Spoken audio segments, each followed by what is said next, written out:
And privilege to welcome you, Rabbi Goldfarb, together with Ada, to the LJS this Shabbat.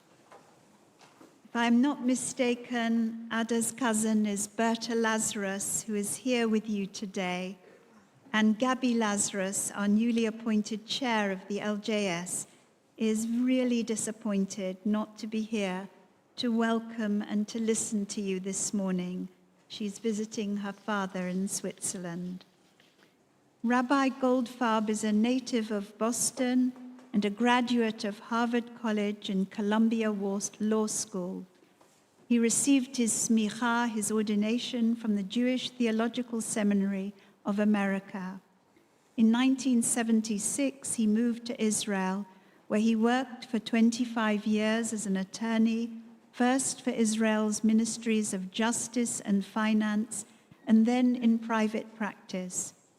In July 2000, Rabbi Goldfarb became director of the Conservative Yeshiva of the United Synagogue of Conservative Judaism in Jerusalem, where he teaches liturgy and Pirkei Avot, ethics of the fathers.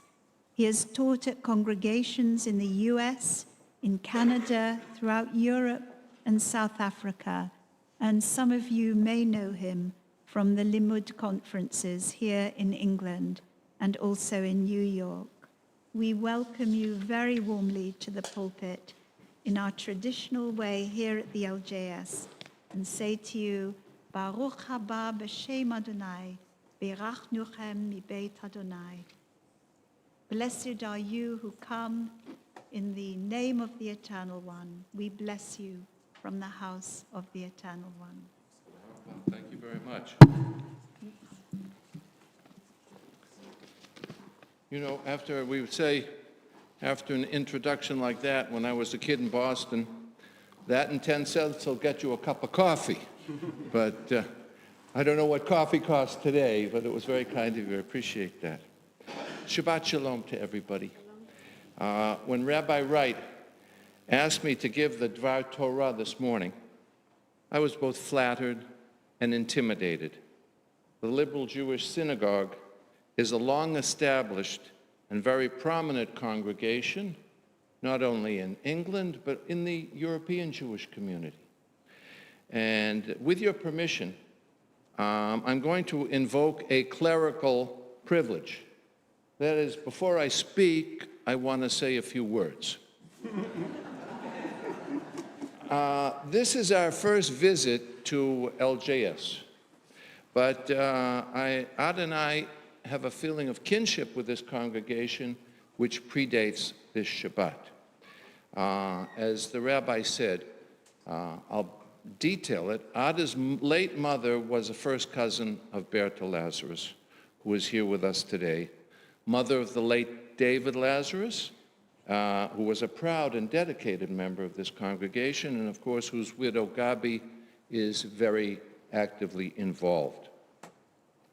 Now, and we also feel a kinship to Rabbi Wright, whom I had never met until this morning. But we had the sad privilege of seeing her via Zoom in Jerusalem during the memorial services which she conducted after David died and then a year later. And we were extremely impressed by her ability to maintain that very delicate balance between the professional and the personal. And we want to thank you for your help to the family at that time, and we felt it. Now, British Jewry has actually played an important role in how we got to know the Lazarus and why we're here today. First of all, I was invited to Limud, the Limud conference, in 2000. Ada and I have been going every year since, except for the COVID period. Limud is a remarkable achievement of British Jewry, and now it has impact all over the world. And we would come every year in December, once we made the relationship with the Lazarus family multi-generational, we would come and stay a few days either before or after conference here in London to be with them and got to know them and David and Gabi and the children very well, which was much enrichment to us. And there's another reason why I'm here today. Ada and I are here for the weekend because of the Limud conference. Some 20 years ago, we met a young fellow, 10 or 12 years at the time, Danny, now Leon Fenster from Edgeware. And we have followed him through his amazing career. That itself is worth hearing. I won't go into it now because of time. But he is an extraordinary talented artist. And we are here because tomorrow, a mural that he has done 29 meters high, 9 stories, about 15 meters wide, is being officially dedicated at the JW3 Center down on Finchley Road on the big wall adjacent to the JW3. And Rabbi, you saw it yesterday, you said. It was hung yesterday. And it is about the history of the Jews of London. And I can tell you that it has Leon Fenster has a unique style, and he has originality and uses humor. He's incredible. And we know this because Ada and I have a piece of his work called Colliding in Jerusalem in our home in Jerusalem. And I urge you to see it, go learn about it. The things in there are amazing. He's an incredibly talented and lovely fellow. And so when he told us that it is being dedicated this weekend, we made the decision to come immediately. So now let's get down to business. As I said, Rabbi Wright wrote to me earlier in the week asking if I would give the Dvar Torah. And I agreed. Something liturgical, she said. So anyway, yesterday, Friday morning, I see another email from Rabbi Wright, very nice, detailing to all the participants in the service what their job is, etc., and what page, correct? And she writes to me, Rabbi Goldfarb, the Dvar Torah is on slide 63. So I decided to look at slide 63 in the hopes that through some divine miracle or artificial intelligence, I would find the Dvar Torah and wouldn't have to work any harder. So I naively looked at it, and this is what I saw. It's a sermon, and you know, all capital letters, so there will be no misunderstandings. And which, of course, this only increased my pre-existing anxiety. For me, a Dvar Torah is roughly 10 minutes, plus or minus. A sermon is anywhere from 20 minutes till the cows come home. And you know the rabbi is giving a sermon, at least some of us, because you know, they will take off the watch and lay it on the podium. So I wasn't sure what to do. Oh, okay. I decided to take the advice of Robert Kennedy. Some of you may remember. During the height of the Cuban Missile Crisis in 1962, when Khrushchev sent 2 messages a couple days apart to Washington. The first was conciliatory. The second was aggressive and violent. And at the cabinet meeting in the White House, Robert Kennedy slips a piece of paper to his brother, the president, saying, ignore second message. So with all apologies to the PDF creators here, I am going to ignore the second sermon message. Parshat Chukat is brief in the number of verses, but long in time. From the moment God appears to Moshe at the burning bush at the beginning of the book of Exodus till the end of the book of Deuteronomy lasts roughly 40 years. 38 of those are the period of the punishment of the generation of Bnei Yisrael, the Israelites, who left slavery in Egypt and came into the desert. And if you remember, they were punished for their lack of faith in God and in themselves to enter the land of Israel and to defeat the local tribes there. The slave mentality from centuries in Egypt prevented them from appreciating their own freedom and their own potential to really become something. This required a new generation. Now, the 38-year period of this punishment, where that generation dies out, is not specifically noted in the Torah.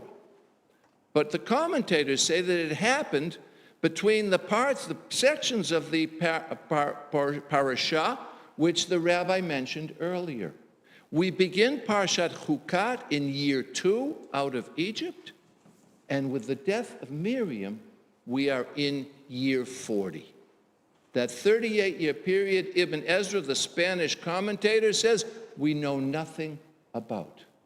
The only thing we know is that what was at the end was much different from what was at the beginning. In this short parsha, Miriam dies, Aaron dies, and Moses, all at the end, is decreed not to enter the land.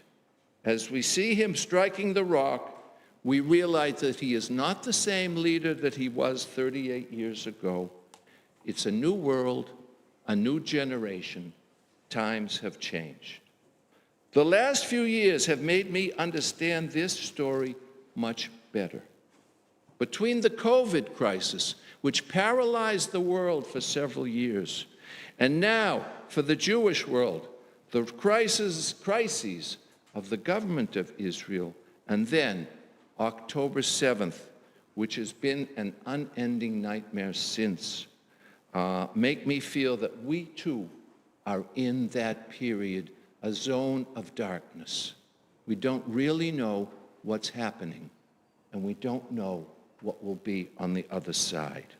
The one thing we do know is that what we had before will not be what we'll have then. But we must not give up hope. Indifference and despair are our worst enemies. The rabbis tell us that Jacob, our forefather, when he was about to meet his brother Esau, after some 20 years that he was in Babylonia, and he was scared stiff because his brother Esau had declared 20 years earlier that he was going to kill Jacob, because Jacob, through deviance and deceit, had managed to get the brachot, the blessings of the firstborn and the blessings of God for himself when they had really belonged to Esau. So Jacob prepared himself with 3 methods. One, he sent gifts, a conciliatory message. Secondly, he prepared his people for war, in case that happened. And the third means was through tefillah, prayer. Prayer, of which liturgy is the textual expression, is the way we ask for help from God and for strength from the resources within us. Sometimes we can express these needs and hopes with our own words. Very often, they are beyond our ability to create words, so we use the prayer book. That's what fixed liturgy is for. And much of the liturgy is from the book of Psalms, almost 30%. 9 months ago, on the evening of Parshat Bereshit, the first Friday night after October 7th, the Simchat Torah that had had no simcha, when we were still in total shock, I had been designated to give the Dvar Torah at the synagogue. Of course, all the thoughts and plans I had had for this were totally irrelevant. I fell back on the words of David HaMelech, King David, in Psalm 30, which we recite every day. Ki rega ba'apo chayim bertzono. God's anger lasts a moment, divine love a lifetime. Erev yalin bechi ulavoker rina. Tears may linger for the night, but joy comes with the dawn. God's anger lasts a moment, divine love a lifetime. Tears may linger for the night, but joy comes with the dawn. Of course, time for God is not the same thing as time for us. As David says in Psalm 90, verse 4, 1,000 years in your sight are like but a day that has gone by.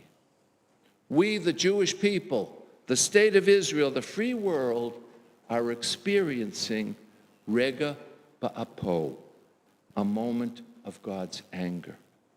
Clearly, for those whom this war has been so painful and caused so much suffering in Israel's south and north, the soldiers killed and wounded and their families, the innocent Palestinians, this moment will last for years, for generations. The night in which their tears linger will not end soon. But we must have faith and be prepared like Jacob and keep praying that the night will end and the joy will come with the dawn. Ken Yehi Ratzon. May this be God's will. Shabbat Shalom. Shabbat Shalom.